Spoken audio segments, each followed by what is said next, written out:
Yedidim Shalom, on se retrouve pour les alcôves du Tanakh. Aujourd'hui, nous sommes avec, comment je dirais, le prophète Micha, Miché en français, et qui sert aussi de Haftara concernant la paracha de Balak. Une mère peut-elle traîner son propre fils devant la cour de justice? Est-ce même imaginable? Pourtant, les textes prophétiques n'hésitent pas à nous mettre en garde, et, beaucoup plus souvent, à nous expliquer les raisons dramatiques des effets secondaires comme des châtiments. Une conduite déviante, des comportements pernicieux provoquent le Créateur, sinon l'événement humain. Nul ne le supporte plus. Les peuples, et Israël tout particulièrement, sont ainsi menés manu militari devant les tribunaux de l'histoire afin d'être jugés. Pour les croyants, Dieu lui-même juge et agit. Pour les autres, l'élan vital inhérent à l'existence ne peut accepter un devenir contrarié. Le prophète Micha est le témoin de son époque. Conscient des leçons du passé et porteur des espoirs du futur, il tente de stopper la descente aux enfers. Son enseignement du présent serait simple et succinct, non seulement pour sa génération, mais aussi pour les générations à venir, les masses étant rarement très élaborées. Micha le Hamorashti est un prophète biblique. Il prophétisait entre 737 et 696 avant l'ère vulgaire en Judée. Selon la tradition, il serait l'auteur du livre qui porte son nom. Il est contemporain des prophètes Isaïe, Amos et Osée. Micha est originaire de Moreshet Gat, au sud-ouest de la Judée. Paysan et proche du petit peuple, il devient le porte-parole de Dieu durant les règnes des rois Yotam, Achaz et Hiskiyahu.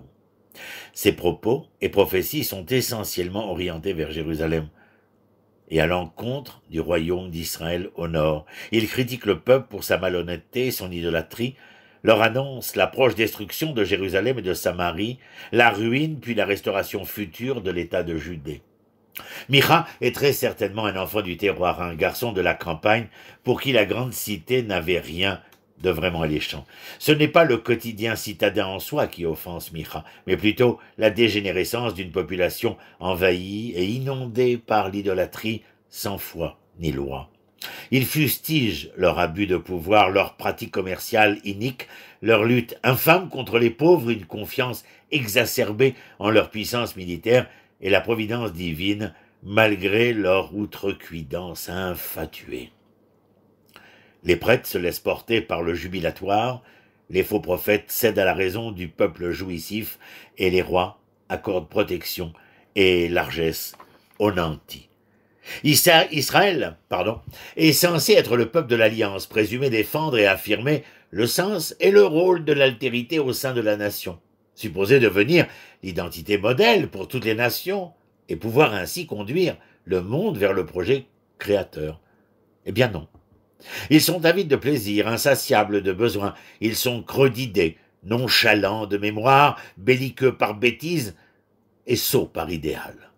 Alors, Dieu s'en mêle et les poursuit. Imaginez le traumatisme de tous ces riches bougres face à l'austérité du personnage et de ses propos acerbes, lors de leur venue hebdomadaire au temple de Jérusalem pour célébrer le Shabbat. Ils chapitrent tout un chacun sans hésitation et sans gants. Certes, ce n'est plus guère la langue de bois, suave de bigoterie, dont ils ont l'habitude de se repaître à travers la litanie des psaumes, mais un langage acidulé dans la bouche de l'avocat général. Depuis la sortie des camps de concentration égyptiens, jusqu'à ce jour, les enfants d'Israël gèrent et ordonnent, bon an, mal an, le bon ou le mauvais déroulement de leur histoire. Malheureusement, ils se fourvoient beaucoup plus souvent dans les méandres de leur quotidien, analysent mal, réagissent mal, et finissent par s'y perdre totalement. Ils n'ont aucun souvenir de leur pérégrination, aucune mémoire collective du salut qui fut le leur. Dieu n'est vraiment plus présent ici. L'ingratitude règne en maître absolu. L'auditoire qui entend Micha est offusqué, critique même. Ils sont là dans le temple revêtus de leurs plus beaux vêtements de Shabbat, les mains pleines d'offrandes, de bêtes pour le sacrifice. Enfin, Micha, que nous veux-tu? Ne faisons-nous point ce que l'Éternel demande, nous lui vouons un culte sans embâge, vois notre piété. N'est-ce donc pas assez? Devrions-nous être plus prodigues pour calmer sa colère?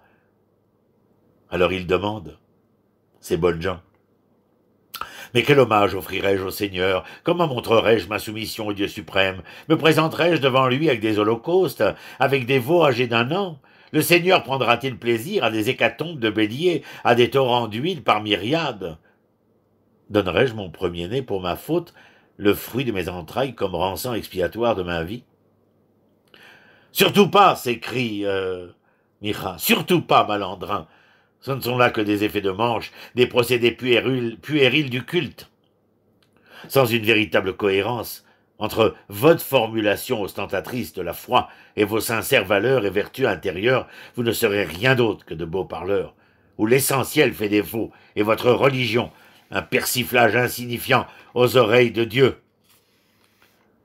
Et Micha de leur déclarer, « Homme, on t'a dit ce qui est bien, ce que le Seigneur demande de toi, rendre la justice, aimer l'amour et marcher humblement avec ton Dieu. » Nous touchons ici au message prophétique par excellence.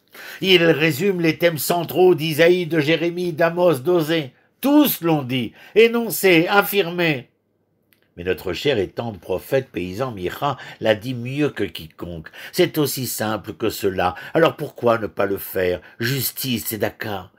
Dieu le prophète, ou qui que ce soit, nous adjure d'être juste. Le verbe bête souligne non seulement l'idéal, mais aussi la pratique.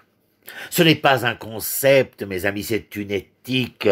C'est une énorme philosophie, car c'est quelque chose que tu dois faire pour être vrai. Ce n'est pas un état passif, une non-ingérence, un pacte de non-agression. C'est un engagement actif dans le monde. La justice concerne la parité de régime pour tous.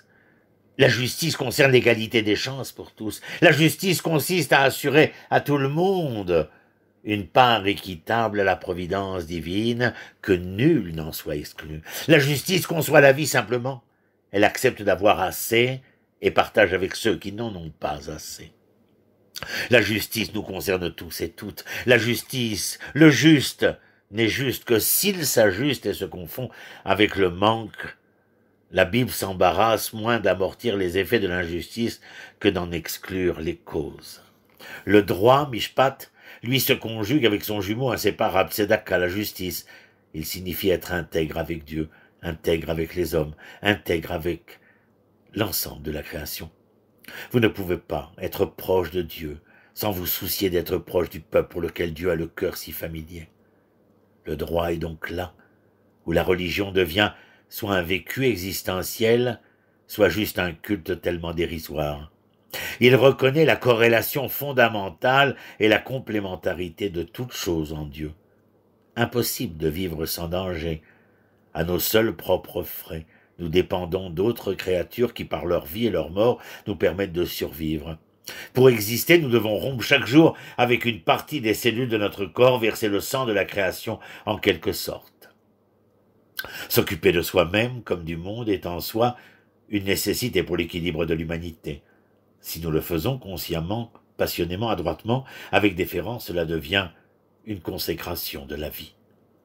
En agissant avec insuffisance, impatiemment, brutalement, de manière dévastatrice, alors se crée une profanation, un échec. Face à un tel sacrilège, nous nous condamnons à la solitude spirituelle et morale et devenons les victimes de notre propre histoire. Des lustres durant, jusqu'à aujourd'hui, la Terre réussit à fournir assez de nourriture pour tous, suffisamment d'espace pour tous nous abriter, assez de richesses pour subvenir à tous nos besoins.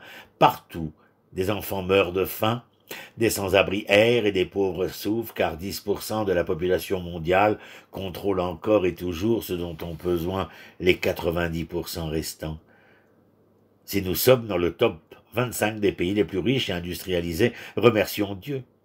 Nous sommes bénis, néanmoins, le Créateur pleure et s'interroge, où sont donc le droit et la justice pour toute ma création? L'autre terme, mes amis, est amour, chesed. Dieu exige que nous octroyions l'amour, mais tout d'abord que nous puissions aimer l'amour pour nous-mêmes avec nous-mêmes. Il est lui aussi un idéal, un vocable enraciné dans la relation d'alliance d'Israël avec Dieu et de Dieu avec Israël. Il signifie fidélité, loyauté, constance, engagement durable et vérité. Il s'agit de rester fidèle au dessein divin et à son peuple, apprendre le vivre ensemble, être indulgent et savoir pardonner. La dernière exigence de Dieu, selon Micha, est de marcher humblement dans ses voies. L'hébreu nous livre un substantif intéressant au verbe aller, marcher, c'est le terme de halacha, c'est-à-dire loi. En clair, cela signifie que la loi est dynamique, puisque c'est une loi en marche. Marcher implique ici un accompagnement continu, une présence constante. Aller avec Dieu indique que nous habitons nos vies vis-à-vis de lui, avec cette perpétuelle expérience de la présence divine.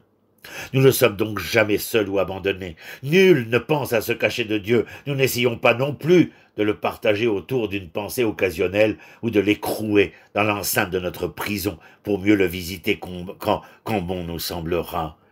Nous ne pouvons le réduire à la fonction de valet personnel ou le domestiquer, afin qu'il devienne le gardien de notre bon devenir.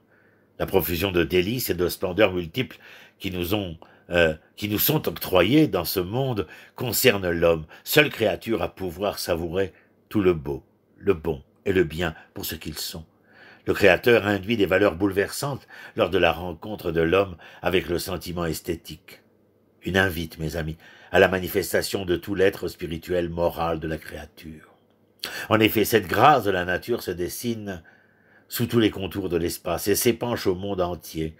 Le sentiment de plaisir que nous ressentons ici, je dirais, est l'un des premiers moyens de défendre l'homme d'une violence absolue. L'enchantement m'envoûte au vu des charmes de la nature et des rimes de la forme. Ils composent, eux tous, cette passerelle vers ce qui est spirituellement et moralement mirifique. Dans une société où l'harmonie et la grâce ne sont pas souvent prises en considération, l'homme devient trop pédant et rustre, le sentiment qui donne à une personne la joie de l'amour, du droit et de la justice, est lié au sentiment de symétrie et de consonance dans la sphère de la moralité. Le mal et l'immoral naissent et éclosent au sein de ce quelque chose de brisé, où le désordre, l'injustice et la haine trouvent un terrain propice au monde désenchanté. De grandes leçons, à nous de les intérioriser et d'en faire notre quotidien. Shalom, shalom, litraot à vous tous. À la semaine prochaine.